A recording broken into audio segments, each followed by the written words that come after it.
Deus tem planos para cumprir em nossas vidas.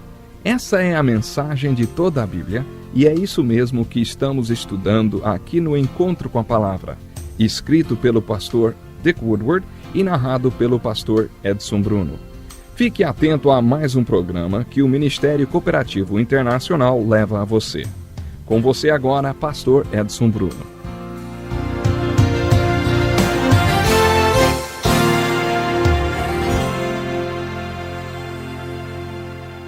Que alegria mais uma vez podermos estar chegando até você com o programa Encontro com a Palavra. Bem-vindo a mais um estudo da inspirada e santa Palavra de Deus. Esse é um estudo de toda a Bíblia e já chegamos aos 3 últimos livros históricos do Velho Testamento. Pegue a sua Bíblia e abra no livro de Esdras. Siga comigo o estudo dos livros de Esdras e Neemias. Há algum tempo eu comentei que os 12 livros históricos do Velho Testamento podem ser classificados em 3 grupos. Primeiro, temos os 3 livros históricos chamados de livros históricos alegóricos, Josué, Juízes e Ruth. Além de serem históricos, eles também apresentam verdades alegóricas. Temos depois os 6 livros históricos chamados de livros histórico-literários do reino. Já terminamos a leitura e o estudo desses livros. Restam ainda mais 3 livros históricos para estudarmos. Esses livros são classificados como livros históricos pós-cativeiro. O cativeiro babilônico foi um dos acontecimentos históricos mais importantes na história dos hebreus. Quando chegarmos aos livros dos profetas, estaremos preparados para encaixá-los dentro do contexto descrito nos livros históricos, porque já os estudamos. Quando localizamos os profetas historicamente, descobrimos que eles podem ser classificados como pré-cativeiro, durante o cativeiro e pós-cativeiro. À medida que você se familiarizar com a história dos hebreus, perceberá que o cativeiro babilônico foi um marco. Os 3 livros históricos pós-cativeiro são Esdras, Neemias e Ester. Os livros Esdras e Neemias foram denominados a sinopse dos evangelhos do Velho Testamento, porque os conteúdos desses 2 livros, o mesmo fato histórico. É interessante, os 2 livros tratam do mesmo acontecimento na história dos hebreus, que é o retorno do cativeiro babilônico. Quando apresentamos uma visão geral da história dos hebreus, eu disse que há 7 fatos na história dos hebreus que deveríamos conhecer. Um desses fatos históricos importantes é o retorno do cativeiro babilônico. Quando o reino do norte foi levado cativo para a Síria, as 10 tribos do norte foram extintas e nunca mais ouviu-se falar delas. Mas o reino do sul retornou do cativeiro da Babilônia. O reino do sul, o reino de Judá, ficou cativo na Babilônia durante 70 anos.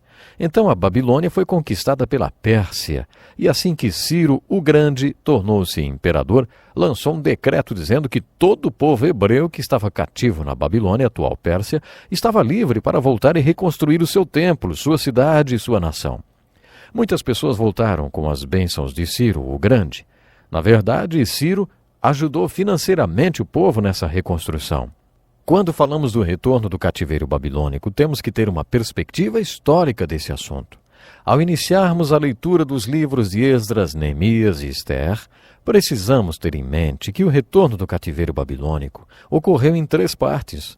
Houve 3 retornos diferentes do cativeiro babilônico. Não quero sobrecarregar você com datas. Não estamos fazendo um estudo acadêmico, e sim um estudo devocional da Bíblia. Sempre procuro enfatizar a aplicação prática e devocional. Mas mesmo assim, precisamos estabelecer uma perspectiva histórica para que vocês não venham se confundir. Primeiro, há um retorno do cativeiro babilônico logo que Ciro o Grande decretou a liberdade dos judeus. Esse retorno foi liderado pelo governador Zorobabel e pelo sumo sacerdote Jesua. Não é Josué, é Jesua. O primeiro retorno ocorreu por volta de 537 a.C. e tinha como propósito explícito a reconstrução do templo. Assim que começou a reconstrução do templo, surgiu um movimento de oposição e perseguição ao povo hebreu, e isso dispersou aqueles que estavam voltando. Eles pararam a reconstrução até que os profetas Ageu e Zacarias entraram em cena. Graças em grande parte à ministração desses 2 profetas, o trabalho foi finalizado em 516 a.C., 21 anos depois de ter sido começado. Procure entender a perspectiva histórica. 37 anos depois, Esther tornou-se rainha da Pérsia. Isso foi em 479 a.C. Em 458 a.C., Esdras liderou o segundo retorno do cativeiro babilônico. Deus organizou o primeiro retorno para a reconstrução do templo. Então Zorobabel e o sacerdote Jesua retornaram do cativeiro e em 21 anos o templo foi reconstruído. Mais tarde, Deus quis implementar um ministério dinâmico naquele tempo e por isso Esdras, que era um grande mestre das Escrituras, liderou o segundo retorno. Isso ocorreu 71 anos depois do primeiro retorno. Esse segundo retorno, sob a liderança de Esdras, ocorreu 58 anos depois que a reconstrução do templo foi concluída.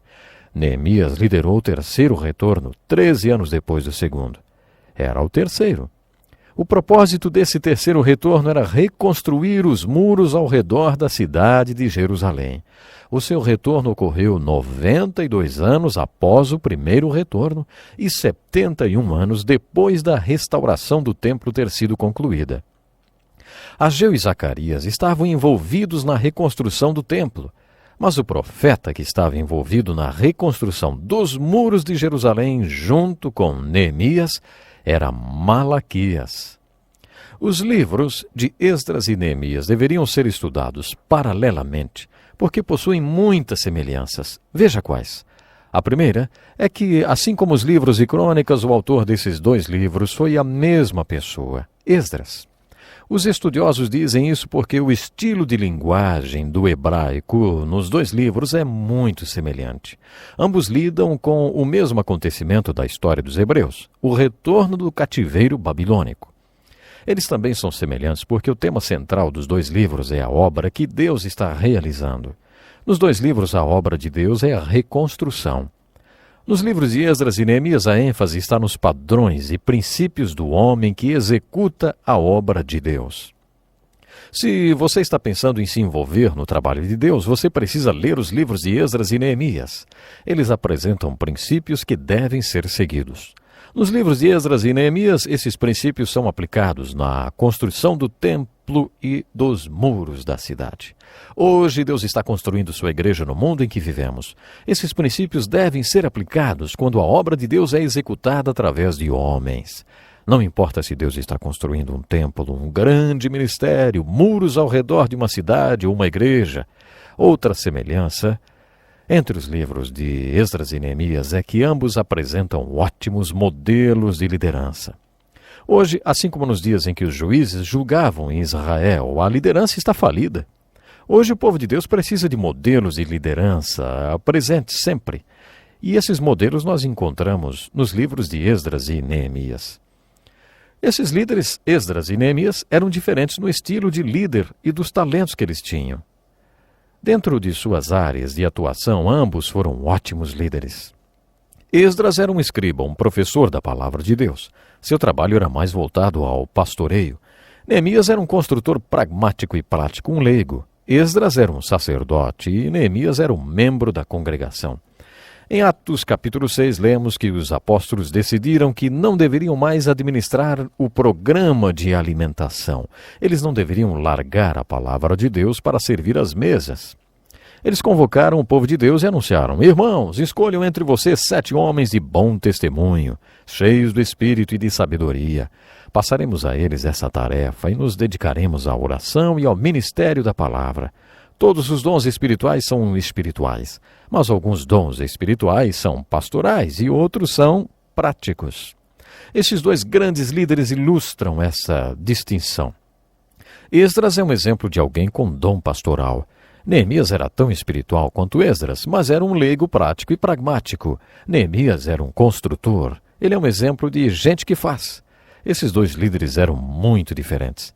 Mas, mesmo sendo tão diferentes, ambos são ótimas fontes de estudo de liderança. Continuando a destacar as semelhanças entre os livros de Esdras e Neemias, ambos relatam um grande avivamento e estruturaram seus livros também de maneira muito semelhante. Nos primeiros capítulos, temos o corpo básico dos livros, onde o trabalho de Deus é concluído.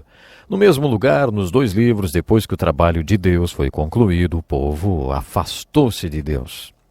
Em Esdras, no capítulo 9, e em Neemias, também no capítulo 9, os dois líderes lamentaram o comportamento do povo de Deus. Suas orações de confissão e arrependimento provocaram um grande avivamento no meio do povo de Deus. Há ainda mais uma semelhança que eu gostaria de destacar. Os dois livros mostram um imperador pagão concedendo permissão, sendo solidário e oferecendo ajuda para que o trabalho de Deus pudesse ser feito através do povo de Deus. No primeiro livro histórico do Velho Testamento, Deus queria ser o rei dos filhos de Israel. Mas eles quiseram ter um rei humano, como as outras nações. Então Deus disse: se os seus reis me obedecerem, eu trabalharei através deles. Mas Deus não encontrou um rei que o obedecesse. Depois de ter sido rejeitado pelo povo como rei, na época em que os livros de Esdras e Neemias foram escritos, Deus está usando reis pagãos para governar sobre Israel. Ciro, o Grande, era um imperador pagão e Deus trabalhou através dele. Deus trabalhou através de reis pagãos nos dois livros. Os dois livros iniciam-se no distante país do Império Persa e ambos acabam em Jerusalém. Jerusalém é onde a história realmente acontece. Assim como os 4 livros do reino e os livros de crônicas, esses dois livros mostram os dois lados da nação. Esdras nos dá uma perspectiva espiritual e Neemias nos dá a perspectiva nacional. Apesar dos livros de crônicas terminarem em derrota e desesperança e os livros de reis que relatam o mesmo período histórico também terminarem em derrota, desesperança e cativeiro, tanto o livro de Esdras como o livro de Neemias terminam em otimismo e esperança. No final dos livros de Esdras e Neemias, tudo parecia muito bem para o povo de Deus. Há uma passagem muito bonita em Jeremias 18, em que Jeremias recebeu a seguinte ordem: vá à casa do oleiro, e ali você ouvirá minha mensagem. Então Jeremias foi até a casa do oleiro. Jeremias pregava sermões usando símbolos. Era assim que ele exercia o seu ministério de profeta, de pregador. Jeremias viu um oleiro fazendo um vaso. O vaso ficou defeituoso. O oleiro quebrou o vaso. Então começou a trabalhar a argila e fez dela um novo vaso. Jeremias saiu da casa do oleiro com um sermão muito importante.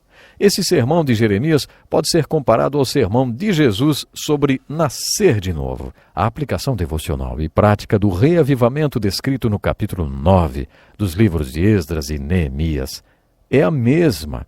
Deus pode fazer um vaso novo do seu povo. Antes de me despedir, gostaria de fazer a seguinte pergunta: Deus já fez uma reciclagem na sua vida? Esse sermão maravilhoso de Jeremias, inspirado pelo Espírito Santo, nos anuncia as boas novas de que o Deus Todo-Poderoso gostaria muito de fazer isso em você e em mim. Deus, o oleiro, quebrou o vaso e trabalhou nele antes de transformá-lo em um vaso novo. Pena que o nosso tempo já se foi, mas no próximo programa vamos continuar a estudar essa palavra tão maravilhosa. Até lá, então. Que lição importantíssima. Obrigado, pastor Edson Bruno. Prezado ouvinte, coloque em prática o que você ouviu aqui. Sem dúvida, sua vida será grandemente abençoada. Este é um estudo escrito pelo Dr. Dick Woodward, na voz do pastor Edson Bruno. Escreva-nos e solicite o material. Nosso endereço é Encontro com a Palavra, Caixa Postal 2011, CEP 89201-970, Joinville, Santa Catarina. Até o nosso próximo encontro com a Palavra.